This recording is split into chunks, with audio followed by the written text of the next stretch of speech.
I think it's time for geeking out. I think that's what that means. Thank you, Tammy Sutherland. It's Meredith Shaw with you. I feel like I've done a few of these. Sid Cicero will be back in a couple days, and here I am in his stead. A big day for Apple as the tech giant unveiled a slew of new updates. For a full wrap, we turn to our gadget guru, Drew Kozub. He is in Cupertino, California, live at Apple's headquarters. Every time I talk to you, Drew, you're in some fantastic location. You're in New York, you're in LA. It's just a very busy time of year for tech, but there's so much exciting stuff happening. And for the coming weeks and months, as we get closer and closer to fall, we got a little preview of the things that are going to be hitting our iPhones, our iPads, our Apple Watches, and all the other Apple devices that we're already using every day. Plus, we found out that the futuristic Apple Vision Pro is finally making its way to Canada July 12th. So lots of exciting stuff. So much exciting stuff, and I love that you're right in the heart of it live. I mean, before we get into some of those things, what's it like there at Apple headquarters?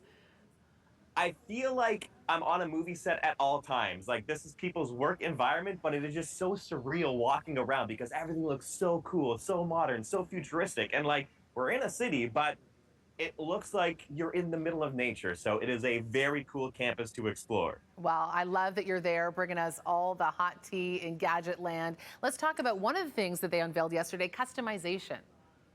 Oh, yeah. The way that you're going to be able to customize your Apple devices is going to be unique compared to anything that we've seen before. And it's going to be done in some really cool and interesting ways. So first of all, your iPhone home screen. You're going to be able to customize the look of that, the shading and the colors that are used in there, as well as the placement of apps. You can also now have the ability to hide certain apps, if that seems like something that you need to do, or lock certain apps for extra privacy. But Genmojis are brand new. These are custom emojis, Meredith. You can make an emoji for whatever you're trying to describe and share that with your friends. So I think people are going to have a lot of fun making those. And then tapbacks. That's where you normally would give the thumbs up or the heart. Now you're going to be able to react with any emoji that you want on there. Plus, you're going to be able to schedule messages to people. So if you've ever wanted to text them, you're like, oh, I don't want to disturb them. Now you're going to be able to schedule those things. So a couple of the ways that they're customizing the Apple devices that we're using every day for the way that we want to use them. Well, when I saw that you could pre-plan those text messages, as someone, like you, Drew, we work very early in the morning, and I don't want to be disturbing people. The fact that you can write it and send it later, or hey, you want to enter all your friends' birthdays into your text message in your phone so you don't miss any of them? This is saving lives, Now Apple. you're thinking. Yeah.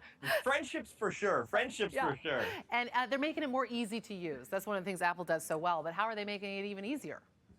Well, many different ways, including if you're the person in your household or family who ends up being like the tech person and you're like, oh, how do I do this thing on my iPad? Well, now there's new ways that you can actually share with friends and family to help them out in those situations. So maybe they don't know how to move a certain app. You can draw on your screen and it will show up on their screen. But if they need an extra assist, they can turn over permission to you so you can remotely get into their iPad. So that's pretty cool. Watch the updates that have just come to the Calculator app. Why talk about Calculator when it is so futuristic and cool? You can use Apple Pencil to write out math problems. You make an equal sign, it does the math for you. So that is going to be a big game changer for homework. And then Siri is going to be very different in its look and the way that it works. When we're talking to Siri, you're just going to be able to use more conversational language and we'll understand context better. It can pull information from between apps. So let's say you and I, Meredith, were talking about lunch plans and some of it was in an email, some of it was in a text, some of it's maybe in our calendar. I could ask Siri, hey, when am I meeting Meredith for lunch? It will be able to find that information, tell me exactly what I need to know.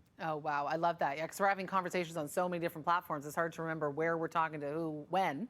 And we don't have much time with you, Drew, but I can't not ask you about Apple Intelligence. They really struck a big one here because AI doesn't stand for Apple Intelligence, but I mean, they're making it so. Well, that's just it. Yeah, like we've been hearing about AI for so long and we're figuring out how Apple is going to be implementing that. But Apple's already been using AI in so many different ways, from like predictive text when we're typing messages to people. But now we're seeing it roll out with Apple Intelligence. This is their personal intelligence system. That's what they're calling it, combining AI models and personal context to help you do everyday tasks. So that could be organizing your inbox so it's more productive, figuring out what notifications you actually need to see. If you're doing a little presentation and you made a sketch, you can circle, a little graphic that you made, and it will make it look more beautiful. There's so many interesting things that Apple Intelligence is going to be able to enable us to do, from the way that we're making photos and images to just keeping us more productive. This is going to be very transformative, and it's across different Apple devices. So Apple Intelligence is something that you're going to be hearing a lot about in the coming weeks as we get ready for it to roll out in full later on this year.